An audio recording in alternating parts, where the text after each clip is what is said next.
Hello everyone, welcome to Sanmarga classes. ವರ್ಗಗಳು ಮತ್ತು ವರ್ಗಮೂಲಗಳು ಈ ಅಧ್ಯಾಯದ 3ನೇ ಪ್ರಶ್ನೆಯನ್ನ ಗಮನಿಸಿ. ಕೆಳಗಿನವುಗಳಲ್ಲಿ ಪೂರ್ಣ ವರ್ಗ ಸಂಖ್ಯೆಯು ಆಯ್ಕೆ A 10, B 15, C 25, D 30.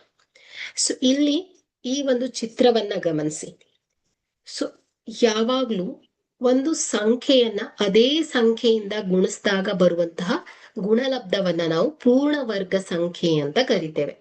So ಇಲ್ಲಿ ಚಿತ್ರವನ್ನ ಗಮನಿಸಿದ್ರೆ, ಸೊ ಇಲ್ಲಿ 6 × 6 ಅಲ್ವಾ? ಸೊ 1 2 3 4 5 6 6 ಚೌಕಗಳು. ಸೊ ಎಷ್ಟು? 6 ಬಾರಿ ಇದೆ. ಸೊ ಅಂದ್ರೆ ಇಲ್ಲೇನಾಯ್ತು, 6 × 6 ಅಂದ್ರೆ 36 ಬರ್ತಾ ಇದೆ. ಸೊ ಇದು ಒಂದು ಪೂರ್ಣ ವರ್ಗ ಸಂಖ್ಯೆ ಆಗಿದೆ. ಸೊ ಇದನ್ನ ನಾವು ಘಾತಾಂಕ ರೂಪದಲ್ಲಿ ಬರೆದಾಗ 6 ರ ಘಾತ 2. ಹಾಗಾದ್ರೆ ಕೊಟ್ಟಿರುವಂತಹ ಆಯ್ಕೆಯಲ್ಲಿ ನಾವು ಪೂರ್ಣ ವರ್ಗ ಸಂಖ್ಯೆಯನ್ನ ಹುಡುಕ್ಬೇಕಾಗತ್ತೆ.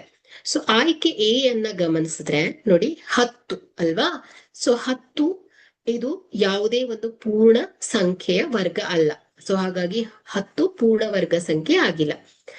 ಬಿ ಇದು ಯಾವುದೇ ಪೂರ್ಣ ಸಂಖ್ಯೆ ವರ್ಗ ಅಲ್ಲ, ಹಾಗಾಗಿ ಇದು ಕೂಡ ಪೂರ್ಣ ವರ್ಗ ಸಂಖ್ಯೆ ಆಗೋದಿಲ್ಲ. ಆಯ್ಕೆ ಸಿ ಯನ್ನ ಗಮನಿಸಿದ್ರೆ, ಸೊ ಇದು ಒಂದು ಪೂರ್ಣ ವರ್ಗವಾಗಿದೆ. ಸೊ 5 × 5 ಸೊ ಎಷ್ಟು ಬರುತ್ತೆ? 25. ಸೊ ಆದ್ರಿಂದ ಇದು ಒಂದು ಪೂರ್ಣ ವರ್ಗ ಸಂಖ್ಯೆ ಆಗಿದೆ. ಸೊ 30 ಇದು ಯಾವುದೇ ಪೂರ್ಣ ಸಂಖ್ಯೆಯ ವರ್ಗ ಅಲ್ಲ, ಹಾಗಾಗಿ ಇದು ಕೂಡ ಪೂರ್ಣ ವರ್ಗ ಸಂಖ್ಯೆ ಆಗೋದಿಲ್ಲ. ಹಾಗಾದ್ರೆ ಕೊಟ್ಟಿರುವಂತಹ ಆಯ್ಕೆಯಲ್ಲಿ ಸಿ 25 ಪೂರ್ಣ ವರ್ಗ ಸಂಖ್ಯೆ ಆಗಿದೆ. ಆಯ್ಕೆ ಸಿ ಸರಿಯಾದಂಥದ್ದು. Thank you.